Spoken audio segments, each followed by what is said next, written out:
Good afternoon, everybody. Good morning. My name is Kemi Okenyodo. I work with the Rule of Law and Empowerment Initiative. We're also known as Partners West Africa, Nigeria. It's a pleasure to facilitate this session on the UN Resolution 1323, closing the UN Resolution 1323 implementation gap, which is basically being led by actors in the field in Nigeria. Our session for today is looking at over the 20 years of the implementation, of the adoption and implementation of the UN Resolution 1325 on women, peace, and security. Practitioners and activists around the globe are encountering increasing complex and protracted conflicts, backsliding of women's rights and democratic governance, and the looming climate crisis. Nigeria is currently in the process of drafting its National Action Plan, its third version of the National Action Plan. And so the case study of Nigeria, we believe we will have a lot of good practices to share. And of course, the gaps that exist and what we are doing in closing the gaps. We will now take some opening remarks from the Honorable Minister of Women Affairs, Dame Pauline Talent, OFR. The video can be played now. Thank you. Thank you. That was the opening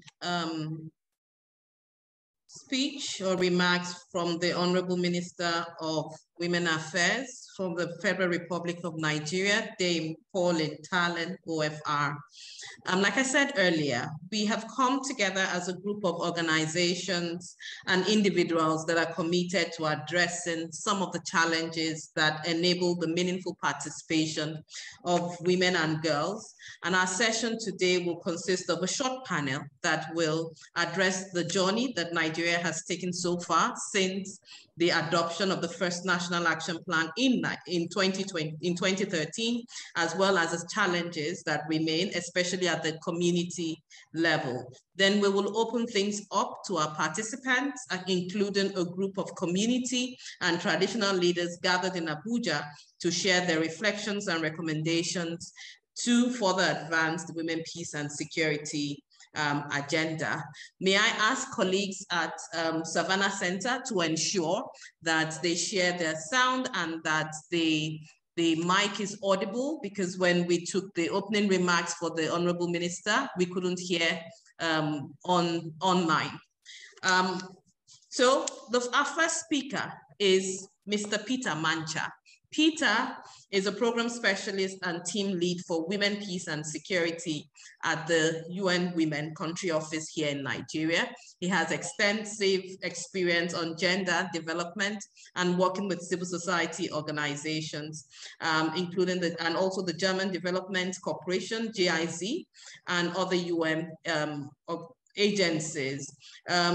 Peter is also a he for she champion, with remarkable track records of establishing multiple networks of male advocates actively engaged in promoting gender equality. Peter, in the next 5 minutes, could you please tell us, from your perspective, the journey so far of drafting the National Action Plans in Nigeria? Over to you. Thank you. Thank you very much, Kemi, and good morning, distinguished ladies and gentlemen. So I have 5 minutes. I'll try as much as I can to be very brief in summarizing the journey so far as it relates to the drafting of the National Action Plan on Women, Peace and Security in Nigeria. So the journey began in 2013, like you rightly mentioned, when after the adoption of the resolution by the Security Council in 2000, the government of Nigeria, through the Federal Ministry of Women Affairs, with support from UN Women and NSRP, a DFID-funded program, initiated the process of developing the first National Action Plan. Of course, currently we have 105 countries that have domesticated this resolution through National Action Plan. So in 2013, it was launched in August, but the journey of drafting the NAB was highly participatory. First and foremost, there was a conflict analysis, analysis of the conflict in Nigeria, from a gender and human rights perspective to really see the gender gaps that exist in conflict prevention and peace building processes. So that was one major step that was taken in the drafting process. And then there was also consultative engagement with stakeholders across the 6 geopolitical zones of Nigeria. Of course, this cut across government, MDA, security institutions, civil society, among others. So that made it participatory. And after the zonal consultation, of course, with support from expert consultants that were engaged, input from the stakeholders engaged informed the development of the first National Action Plan, which of course had 5 pillars, pillars of participation, prevention, protection, prosecution, and promotion. Now, the lifespan for the first National Action Plan is actually 3 years, which is 2013 to 2016. When the first National Action Plan elapsed, UN Women and NSRP again supported the development of the second National Action Plan, which also have, 5 pillars. Now, the same process that was used for the development of the first NAP was also adopted.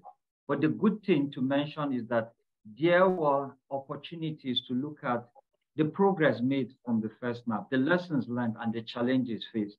And I would like to just briefly talk about the key challenges which informed the review of the first NAP. The second NAP considered the fact that there was the need to include violent extremism, because when the first NAP was developed, Boko Haram, for instance, in the Northeast was not a major issue. So that was absent in the first NAP. So the second National Action Plan has 5 pillars. The first one talks about prevention and disaster preparedness. The second one talks about participation and representation of women in peace and security. The third one talks about protection and prosecution. And then we had crisis management, early recovery, and post-conflict reconstruction.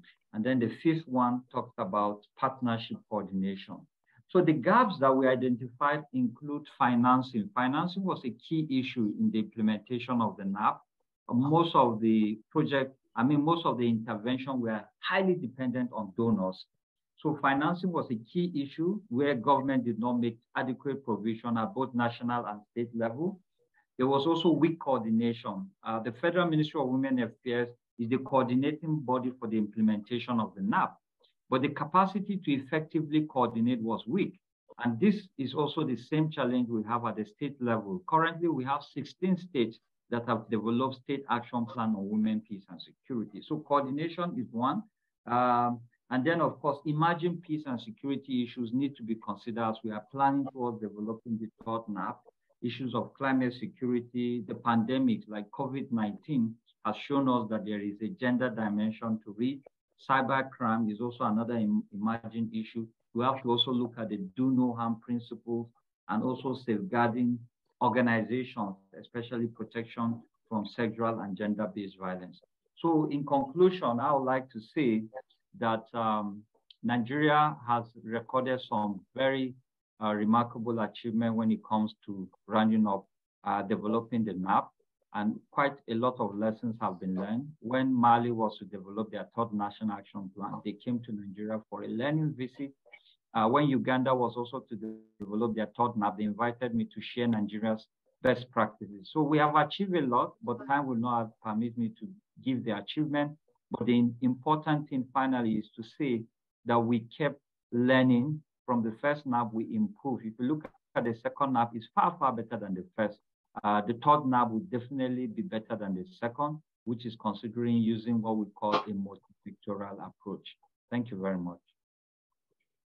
Thank you, Peter, for trying hard to keep to time. I know that time is not our friend for this session. I'd like to call upon Bridget Osakwe. Chief, as some of us fondly call her, is the National Network Coordinator for the West African Network for Peacebuilding, WANEP, in Nigeria. Chief joined the world of social development in 1999 and has since then acquired training and experience in peace and conflict transformation processes. Her specific areas of expertise includes women's rights, human rights, conflict resolution and peace building, gender and disaster, women and arms control, as well as women's political participation. You would agree with me that her areas of interest cuts across what the areas also of interest for the country, which Peter has highlighted with the transition of the NAP, first generation NAP to the third generation NAP. So Ma, please, would you tell us how WANEP has been a leader in domestication and localization of the NAP through the local action plans? And can you tell us about that process and how the labs have responded to the challenges of women, peace, and security in Nigeria? 5 minutes, ma'am. Thank you. Thank you, and thank you for your kind words. I will take it off from where Peter stopped, and that is in 2020, when the 20th anniversary of 1325 was reviewed, WANEP commissioned a national assessment to ascertain the implementation of 1325 in Nigeria. And one of the things that Peter alluded to is the poor coordination and decentralization and localization. So I will be focusing on localization and the processes which WANEP has gone through in this regime to ensure that the inclusion of women's participation in peace and security issues as reflected in that report, because that report shows that the main reason for decentralization is that the level of conflict and peace and security issues is at the grassroots level, and that the first responder to issues are women who are at this level, and that lack of decentralization has two implications. One is that the role that women play in peace building at the grassroots is ignored and goes undocumented. And the second one is that it is difficult to evaluate what women are doing and the report that they give. And the fact that unless we know what women's organizations are doing at the grassroots and we document such experiences, the recommendations will not cascade. And so the local action plan strategy takes it from bottom-up approach, whereby the locals take ownership and they lead in the participation in the design and implementation of the process. And so localization, like we know, enables us to analyze conflicts and their impact on women, especially girls, and in their grassroots local environment. This process for WANEP, we have partnership with the Global Network for Women Peace Builder with support from Canada Global Affairs. So what we did was to say, okay, built on this assessment report, built on the realization that there's need for a local action plan, that assessment proved that Nigeria has about 15 local action plans, and then we started working on others. But that there's the need for more local action plans. We have 774 local governments in this country, and we have just 15. So much work to be done. And then there's need for provision of dedicated budget. That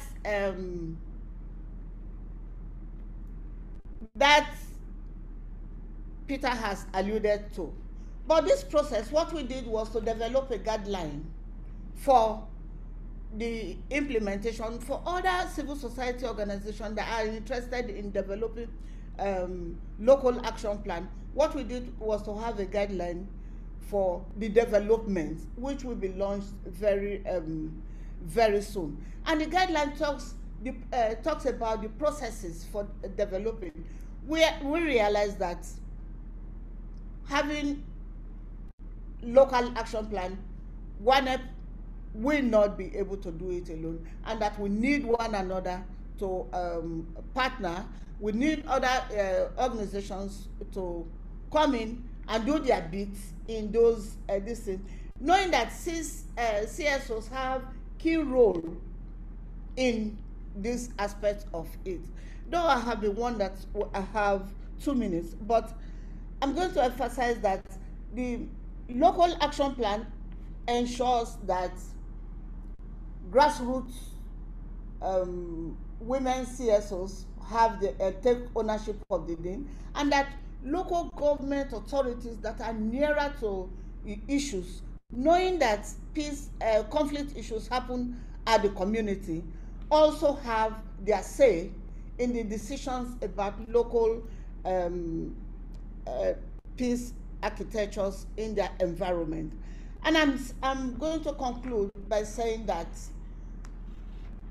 for all relevant actors, that the issues of peace and security start from the local communities, and that it is when we have these linkages from the local to the state, from the state to the federal, that we are going to have a composite peace architecture for the Nigeria that we so desired. Thank you for the opportunity. Thank you very much. Thank you, ma'am.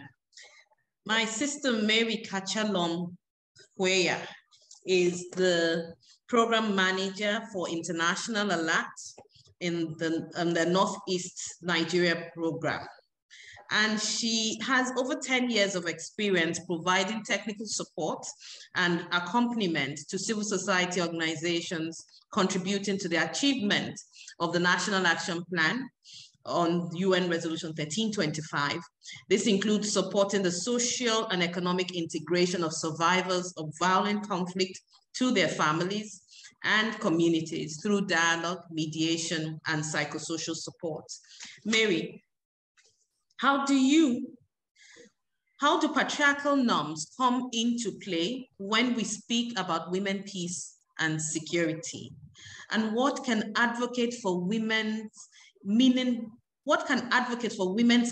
participation do to combat these harmful norms? Thank you. 5 minutes. Thank you very much, Kemi, and good afternoon to all. International Alert has been contributing to achievement of the WPS agenda across country teams. So I'll speak specifically of our work in Nigeria. We have implemented several projects. I'll speak of just very few. One of these is our project on masculinity, where we worked towards transforming discriminatory gender norms at the household level, like Bridget was talking about, having grassroots intervention. So this intervention looked at transforming discriminatory gender norms at the household level, at the community level, at the local government level, and of course, broadly, is at the state level. So we did this by constructively engaging with men on violent masculinities, specifically on how it relates with women. So for example, we look at men's dominance on women, how women are not given opportunities, or they're not allowed to participate in activities, or their voices are not part of decisions of things that affect their own lives. And then of course, addressing other negative or violent masculinity, such as men beating women as a sign of their masculinity.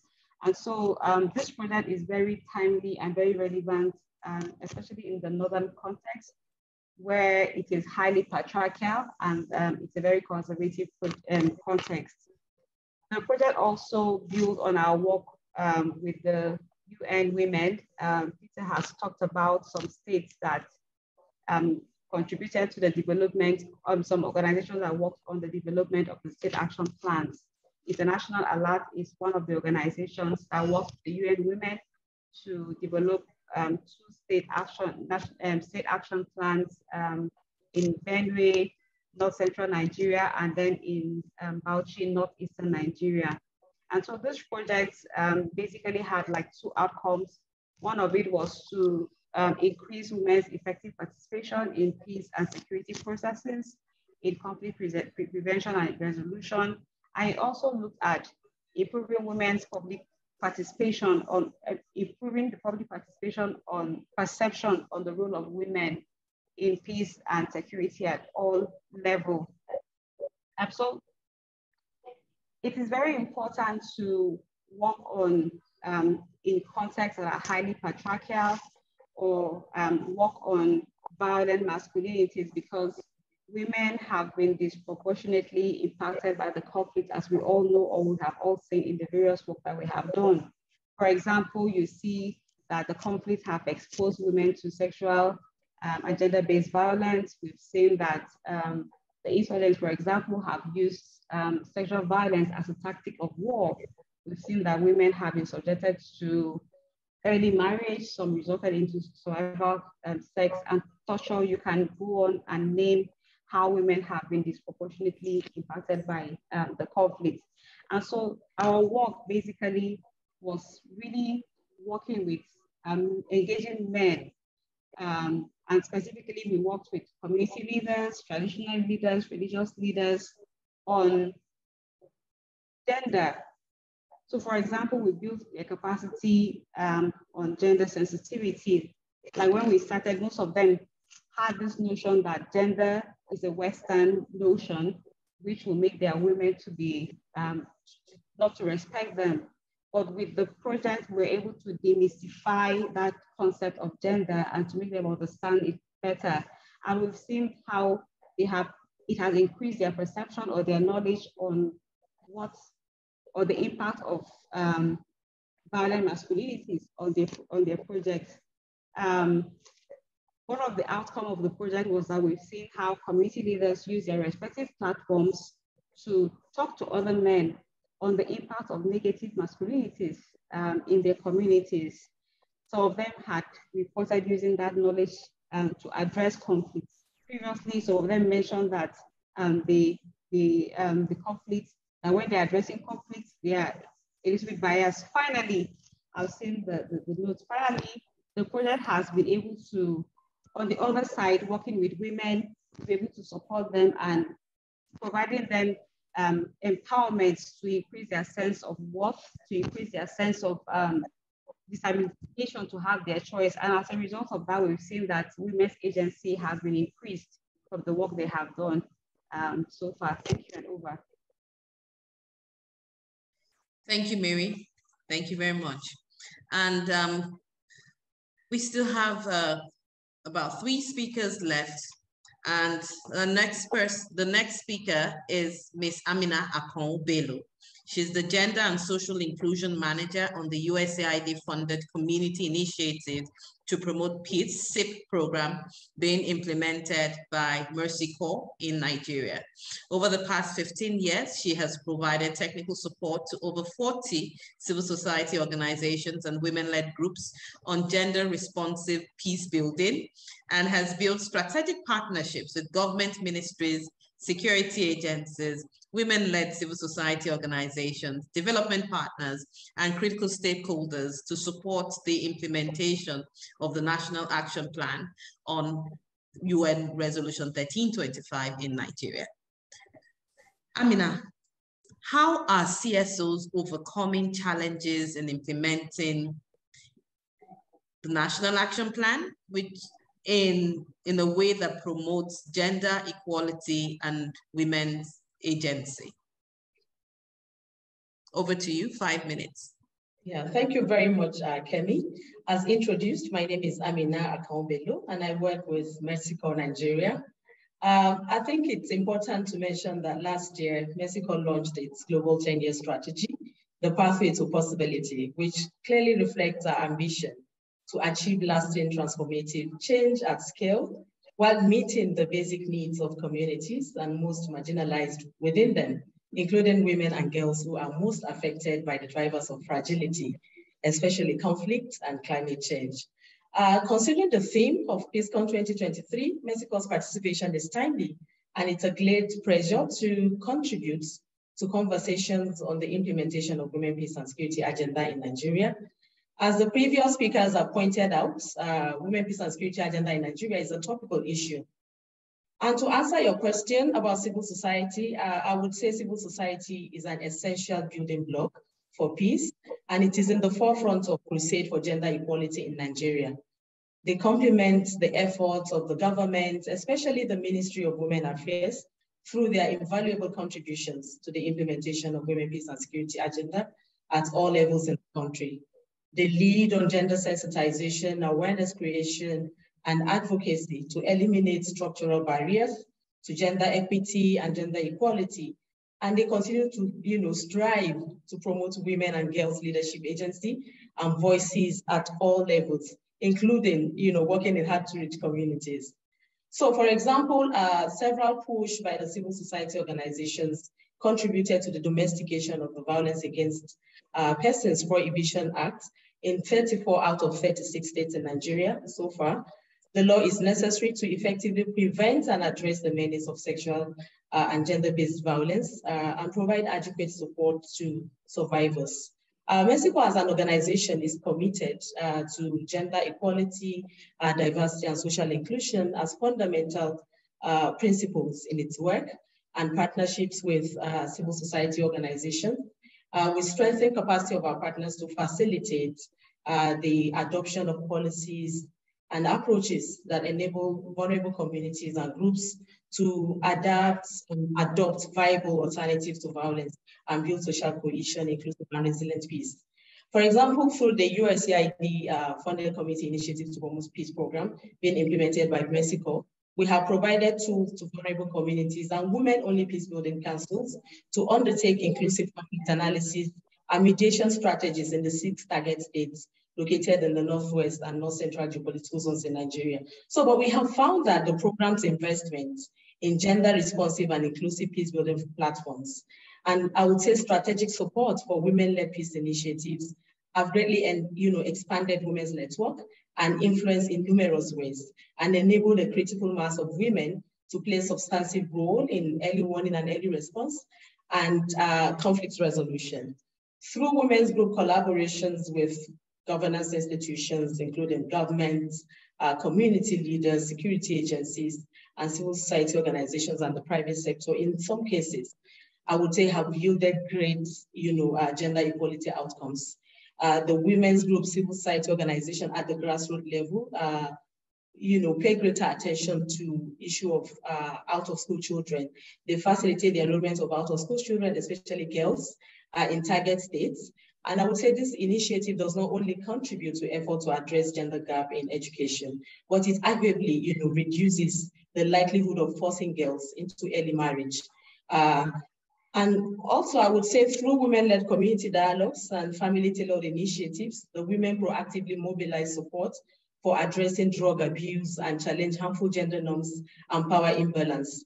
The women groups take action to promote equitable practices and entrench culture of peace. They tend to foster connection and cohesion along ethnic, religious, and political divides as they continue to, negotiate for greater inclusion and stronger decision-making role for women in peace processes.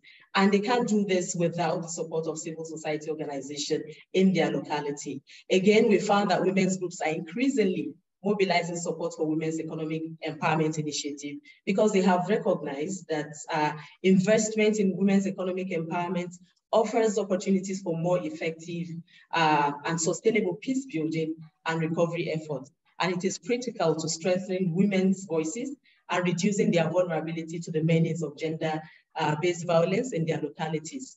I would say all these efforts are geared towards providing an enabling environment for women-led civil society organizations and grassroots women's groups to be at the forefront of efforts to harness multi-stakeholder partnerships in promoting gender equality and addressing women peace and security priorities, especially in relation to integration of gender perspectives protection of women and girls from sexual and gender-based violence, and addressing gender norms and other barriers to women's meaningful participation in conflict prevention and peace building, and even decision-making processes.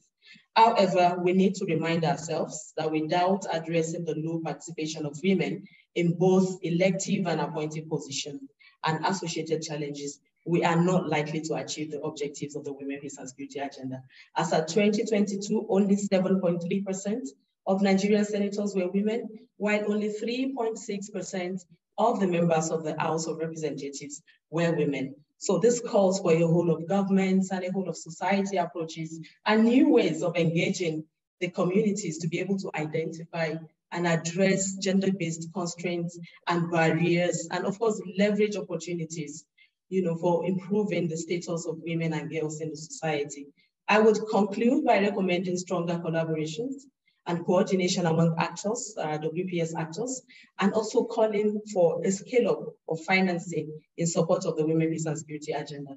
Civil society organizations and women's organizations need adequate resources, platforms, and technical support for them to be able to expand their reach and influence, and also increase advocacy and develop, innovative ideas that address the feminization of poverty, attitudinal, cultural biases, and structural inequalities that are slowing down progress towards gender equality and women's empowerment.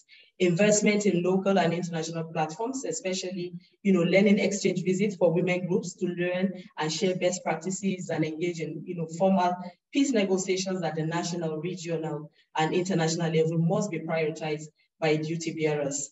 And lastly, I want to say that everyone has a role to play in changing the narrative. And the little effort you make to support a woman or a girl, regardless of her gender, religion, disability, or ability status, education or economic status, to realize our social, economic, cultural, and potential rights matters a lot. Thank you very much for listening. Thank you very much, Amina. Very detailed, just like others. May I caution that we should be mindful of the time. We have an array of speakers and we have all other activities to take during this session. May I call on Chief Mrs. Nella Adam Ewa Rabana Leonard Silk, and Commissioner at the National Human Rights Commission. She has over 30 years experience as a lawyer in Nigeria. She was the Attorney General of Cross River State from 1999 to 2003. And during her tenure, became the first African female to address the International Court of Justice as a counsel. Leonard Silk, may I ask, can you discuss the challenges that remain for fulfilling the Women, Peace and Security Agenda in Nigeria? 5 minutes, ma'am. Thank you. Thank you very much. But actually, at the point you asked the question, we were sort of zoned out. So please, can you just repeat the question quickly so that I get to the point and answer? Thank you very much.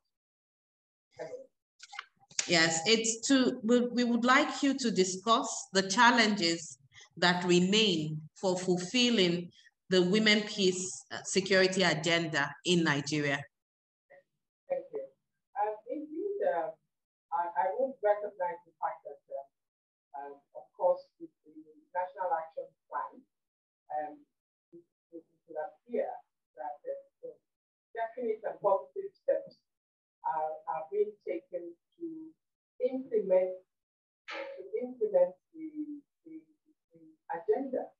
However, the challenges I see relate especially at the grassroots. I think it's a value issue. In other words, culturally, and especially when there's thought of a problem, you notice that women are excluded. So the fact that we continue to talk about inclusion when in fact women are not given an opportunity to decide or to participate or to even be around the table where the decisions are taken, we still end up, notwithstanding the theory, notwithstanding the goals, notwithstanding the have the impact that is required. I just flash back, we are talking about the amnesty and all of that. But even before all this, we have always had communal clash skirmishes that result in people either being maimed or violent or different and whatever else. And I think that the challenge here is understanding how committed is government really to effecting the changes that is proposed. Like, for instance, I said, women, when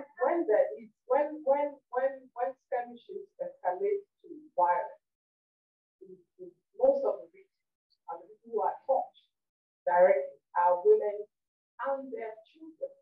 And yet they are nowhere near, leadership, things that they would have probably drawn attention to the fact that there's a problem brewing. Because, for instance, when you have early checks, when you are informed on time that there is a problem brewing, most of the skirmishes, most of the violence, most of the security issues for which we now have the pillars that we need to protect, we need to promote, and all of that, don't happen overnight. And the key, I think, the real challenge is being able to reorientate or orientate women at all. That's one. Their voices will never be heard if they are not put on the table when decisions, policies are being made. And also, for there to be an awareness, there must be something. It doesn't matter the national action plan that you may have. If you do not fund women organizations adequately, they will not achieve. Their voices will not be heard.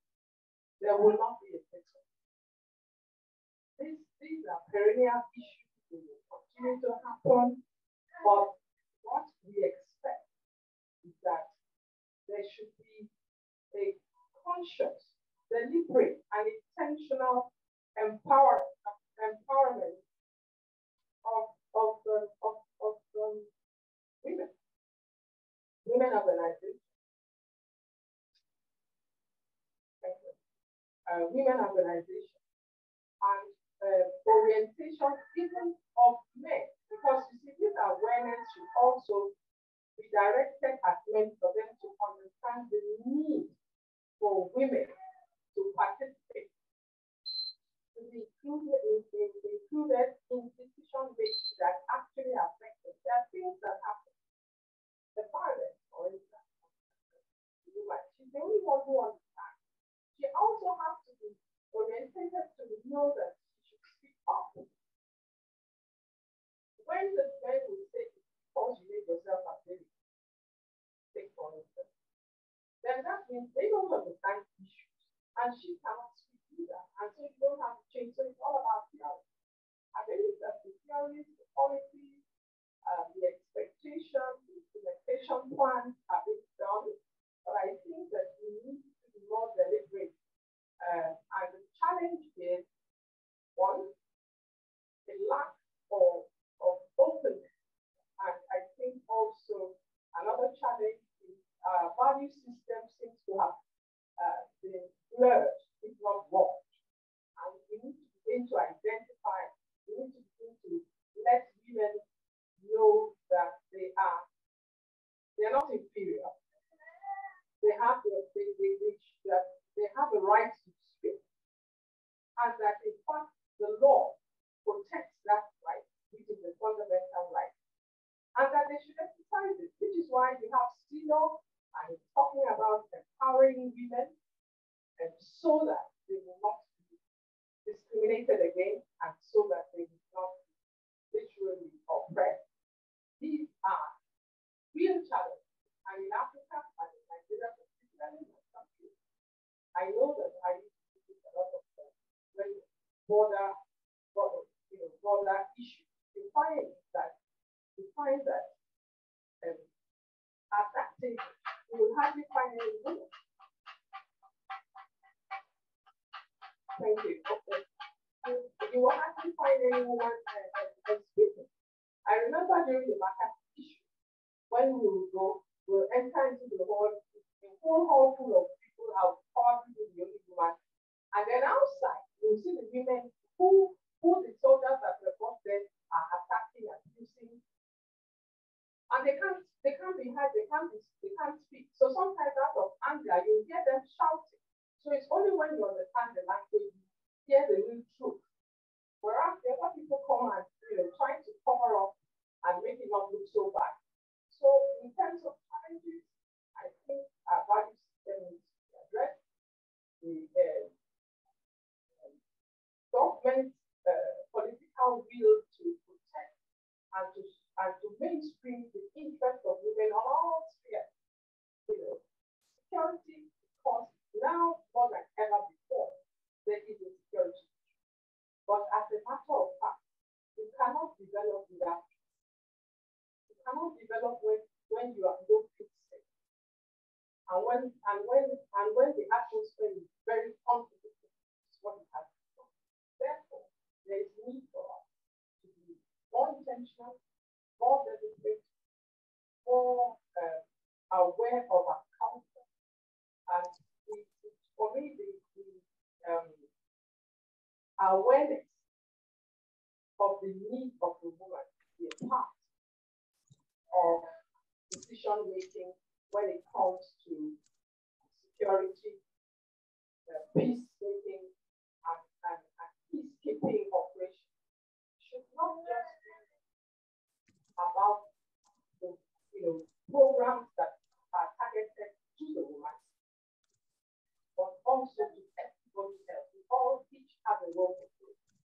But if the person doesn't understand the need for the woman to be on the table with them, we haven't even started. So I actually take the opportunity to commend all the speakers prior because they have encouraged me to be aware first that the National Action Plan, I believe this third one will be even more productive, more inclusive. But I think that we need to ask ourselves, what is the value system? What and make sure that all of us buy into it. So going forward, there's so much room for us. Thank you. Implementation. The implementation continues.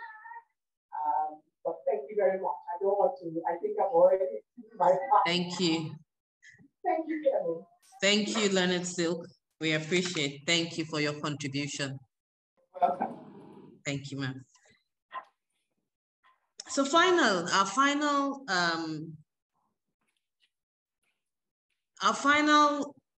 discussant is Professor Oshita Oshita. He's the Executive Director of the Ubuntu Center for Africa Peacebuilding and Development, UCAP. Prof is the former Director General of the Nigeria's National Institute for Peace and Conflict Resolution. He's with a demonstrated history of teaching and working in the research and academic and civil society sphere. He's a Shevden scholar, and he would be responding to the question on what other challenges does he think are outstanding? What other challenges do you think are outstanding? And you have 5 minutes, please. And the time starts now. Thank you very much. So my name is Panelists. I'm the head of research at the Center for Diplomacy, Democracy, and Development. So Oshita is a good friend and brother who unfortunately is not able to be here because he has some other assignments in view of the change of pace that occurred from the 3rd of May. However, he has shared his views with me and sent some of his thoughts to me, and he has asked me to represent him to speak on his behalf on this issue. So Oshita has actually, together with the Savannah Center, done a lot of extensive work areas on this question of peace and security, and particularly as affects women. I've done extensive work in Cross River North, the Oguda and Kogi area, in Borno State, extensive work in Borno, Yobe, and Adamawa. And in all these places, we find a commonality in the problem, and that is patriarchy. Patriarchy is a very strong issue here, meaning that Nigeria is totally controlled by men. All activities revolve around men, to the extent that the woman can even hardly have the farmland. And if any issue arises, for example, sperma header clash and the woman's farm is invaded, she has no representation. There must be somebody who will go out there to represent her. And we think that's not good enough. And in order to make it more effective, this question of women and security is more effective, particularly with the resolution of the National Action Plan. We must get down to the grassroots where it matters most. I'm happy that a lot of contributors have emphasized on this question of grassroots. The rural woman is at the bottom of all this insecurity, and her concerns need to be addressed. And so how do you go about that? Surveillance Center actually did a lot of work in Borno, Yobe, and Adamawa, and we found that even when they are affected, for example, there's a security slogan that says, if you see something, say something to security. Women are those who actually see a lot. They see something from their children, from their husbands, from everybody. They see them all, but they are unable to speak. They are unable to speak because they are intimidated, because they have repercussions that will affect them and affect their children. And most importantly, even when they are violated, the outcome of the violation is nothing. And when there's an offspring, for example, if a woman is raped and she delivers a baby, the baby becomes an outcast in the community. So all around, the woman is actually in a big problem. And that's where we should actually focus attention on. And so what we actually did for us is that we see a system. If you want a woman to be on the table, decision-making table, as on issues that affect her, she has to be there. She has to be present. But we find a structure at the local level, traditional setting, traditional council, traditional rulership, all are dominated by men. And that has been the customary practice. So in order to go away, get away from this traditional practice, you need a different structure. You need a structure that legitimates, that is legitimized, that is attribute, and therefore, what we did, for example, in those areas, was to create what we call community security governance. Community security governance moves away from that original setting of traditional ruler into a committee of residents that will include women organizations, women traders, all kinds of women that are within the committee, to be in the committee and able to speak. But unfortunately, this has not gained recognition. Therefore, for us to move forward properly in terms of the concerns of rural women, we must have some legislation that moves completely away from the customary and traditional setting into a civic space where residents, including women, are brought into the committee and their deliberations and decisions become mandatory and binding for everyone. Otherwise, we will continue to rely on traditional rulership, traditional setting, and traditional platform for decision making.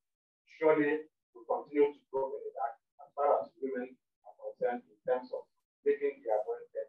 On the table, issues that affect them, they must be able to decide and take specific action and have it done so that they actually will have some response. As it is now, whatever we do, like the last speaker said, whatever the legislation, whatever the regulations and policies we make, if we do not impact really on rural people, we are just operating the letters and not the spirit. We must actually. Thank you. Thank you very much. Thank you very much, Cornell. Thank you. We are over time by about 6 minutes. So we would not be able to take the videos as initially planned, which was supposed to be testaments from the field. And we would quickly open up for contribution. And may I say that we'll keep the contributions to about 4 persons.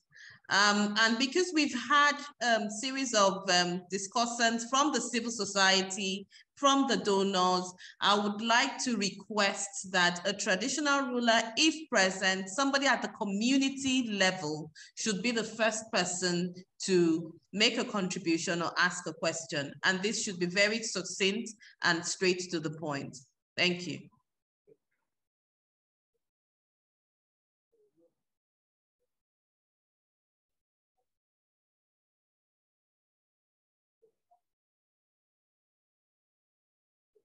If there's nobody from that, from the community level, okay, thank you. Kindly introduce yourself. Thank you. Good afternoon, everybody. My name is Ambassador Sani Bala, and I'm the Director of Democracy. But I am a traditional title. I associate with traditional institutions. So I can tell you something about the perspective about position of women. First of all, it's culture, and secondly, is religion. In some religions, position of women is clearly defined. There are roles that are clearly defined by the religion for women. And there are restrictions, there are barriers, which if you adhere to that religion, you must abide. You cannot change the regulations by the religion. That is one area. Secondly, there are traditions, cultural traditions that we inherited from our great-grandparents. Some activities that people have become used to them, especially with regards to the position of women in the society. There are certain roles and functions that are clearly associated with women, and those are clearly associated with men. So these barriers are sometimes cultural barriers are sometimes very difficult to go by. But without God, some of them are being broken right now by modern technology and other activities like these interventions. Right now, we find it very difficult to get the change within the time that we expect. We have to be prepared that it will take a long time before these barriers are really removed. Cultural barriers are really removed. In the past, if a woman gets a husband, she hardly sees anybody else, even her parents, for many, many years. But now you can see in parts of the north, you can see where women, married women, all over the place, they take videos, you see them. So some of the cultural barriers are being broken. So we have to be very, very patient, and we do that diplomatically. So we don't outrightly attack the cultural heritage and religious beliefs of our people. This is the information I want to do. Thank you very much. Oh, sorry. Then another one is social. The attitude of men towards women is a great risk.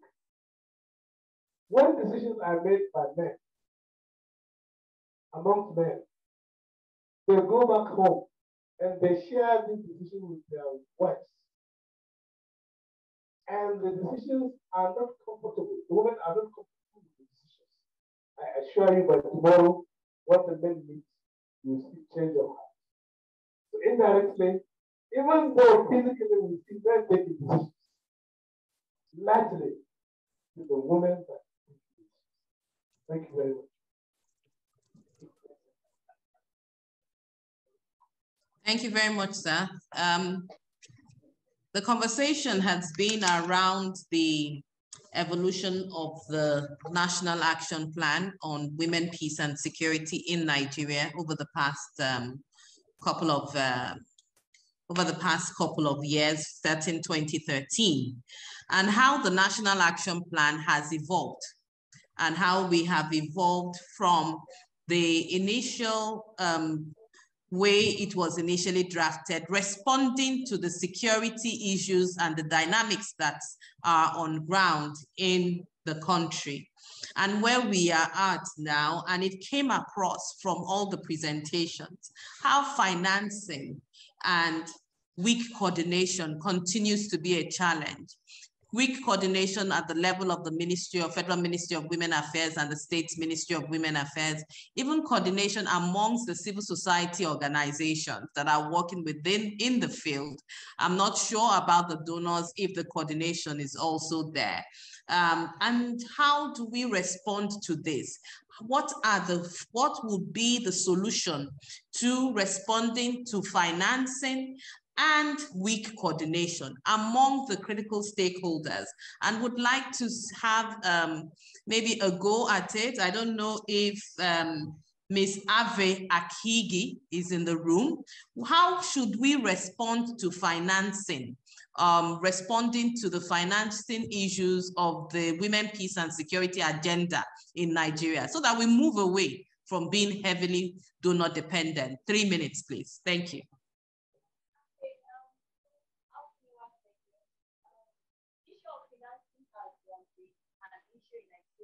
Volume, please. Okay, hello, sorry. Okay, issue of financing has been an issue in Nigeria when it comes to issues that concern women, especially women and girls with disabilities, and women in general. Like for the last past election, we all knew how much was put into the election, how much was budgeted, and it was released. So when it comes to issues that concern the women, we don't know why finance has always been the problem. And most of the presenters there have said it about the issue of cultural that affects the woman in the society. So, and over the years, donors have been really making an impact in supporting CSO in carrying out some of, yes, it's not enough actually, but donors alone can't do that. So we are calling on the government to at least look into the issues of women too. Like Sajol said when he made a point about decisions are taken when the man goes back home and share with the wife, coming back the next day, the decision is changed.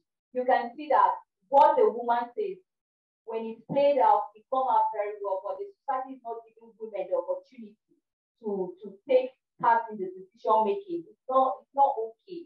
Like the last election that passed, I was opportune to be in the situation room of WEF, and every report that was coming from the field where women were more in the field after the vote. So why not give opportunity to be at the decision making table? We're tired of sitting at the background. We want to also be there and bear out our mind and take the decision. I was so happy when I got there and you were like, women come to the front, come to the front. We have to be deliberate about involving women in everything that we do. Like, let women, give women the opportunity. If 30%. Thank you. Make sure women are taking those positions. Don't give funding. Let the funding. Thank you, Ave. Thank you for your contribution. We'll be looking at a hard stop for 10 minutes past 1. Colleagues online, do we have contributions, comments, questions from colleagues that are online?